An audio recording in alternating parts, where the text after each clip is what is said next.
Bom, galera, quando a gente fala de ondulatória, quando a gente fala de oscilação em uma corda, ou até mesmo os harmônicos que formam, você não precisa se preocupar tanto. Tem uma interpretação muito grande e coincide muito com a mecânica. Então eu quero que você não fique preso aí às fórmulas. A principal fórmula que você deve ter em mente é a V igual a lambda F, que é a equação fundamental da ondulatória. Então vamos para essa questão aqui, onde ele vai falar, né, sobre dois movimentos, vamos dizer assim, é a mesma corda, só que estão vibrando em frequências diferentes. E ele quer F2 sobre F1. É só isso que ele quer. Ele diz uma informação importante para a gente aqui, submetida a uma força de tração de intensidade constante. Então, o que mudou apenas foi a frequência. Anote isso aí, que a velocidade, ela depende, a velocidade, né, da onda em uma corda, ela depende da raiz da força de tensão sobre a densidade da corda, a densidade linear da corda.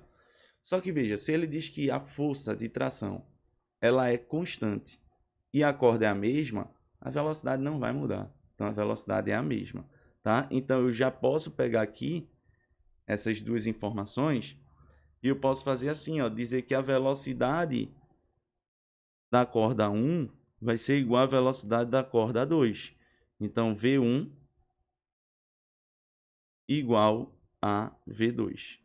Lembrando que ele quer a frequência, né? Ele quer a frequência 2 sobre a frequência 1. Aí você lembra que velocidade 1 é lambda 1 vezes a frequência 1 igual a lambda 2 vezes a frequência 2. O grande problema aqui, eu acho que vocês estão notando, é saber quem é o comprimento de onda. Aí a gente vai ter que fazer uma relação com o tamanho da corda. Veja que o tamanho da corda ela não muda, é o mesmo. E nessa primeira, ele faz apenas uma barriga. Se a gente estivesse falando de harmônicos, a gente estaria falando do primeiro harmônico, né?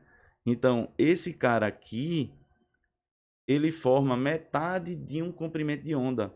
Lembre que para ter um comprimento de onda eu preciso ter uma barriga para cima e uma para baixo. Veja que nessa primeira figura ele tem só uma barriga para cima. Então ele tem metade do comprimento de onda. Então eu posso dizer que o tamanho da corda vai ser igual ao comprimento de onda do 1, né? Sobre 2.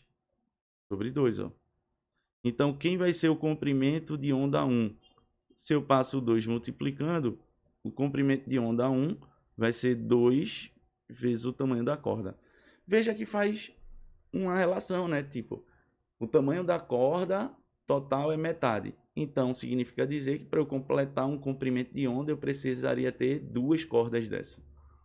Já no de baixo, você vê que ele tem metade aqui, mais metade, mais metade. Então, ele tem lambda sobre 2, lambda sobre 2 e lambda sobre 2. Então, nesse caso, o tamanho da corda vai ser 3 lambda, aqui, lambda 2, né? Sobre 2. Ou seja, 3 vezes o lambda sobre 2. Eu vou até escrever assim, ó, para você se ligar. Ó, eu tenho lambda sobre 2, lambda sobre 2, lambda sobre 2. 3 vezes. Então, quem seria o comprimento de onda aqui do 2? O comprimento de onda 2 seria aqui 2L dividido por 3.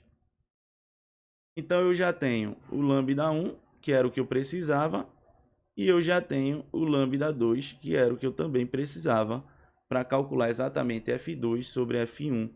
Então, vou pegar a equação lá de cima. Ó.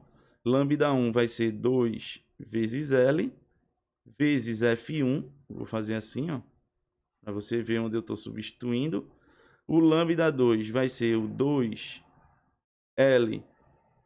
sobre 3, tá aqui, multiplicado pela frequência 2.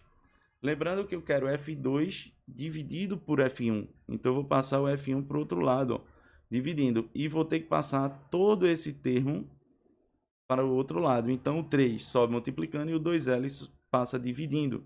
Então, eu vou ter assim, ó, 2L, certo? Multiplicado por o 3 sobe e o 2L passou dividindo. 2L igual a F2 sobre F1. Tá aqui. Vê como é simples, tá vendo? Eu não precisei de nenhuma equação fora do comum de primeiro harmônico, de segundo harmônico, de nada. Então, veja, isso aqui vai ser F2 sobre F1 vai ser igual ao 2L, ó, dividido por 2L, então sobrou apenas o 3. Então, F2 sobre F1, a frequência é 3 vezes. Você poderia até associar também, ó. Poderia nem fazer o cálculo. Veja que daqui para cá, o comprimento de onda diminuiu 2 vezes. Então, o lambda 1 é igual a 3 vezes o lambda 2. Concorda? Então, ou melhor, é exato. Se o comprimento de onda diminuiu, a frequência aumentou, porque são inversamente proporcionais. Então, aumentou quantas vezes? 3 vezes. Então, quando a gente volta aqui, ó, resposta letra D de dado.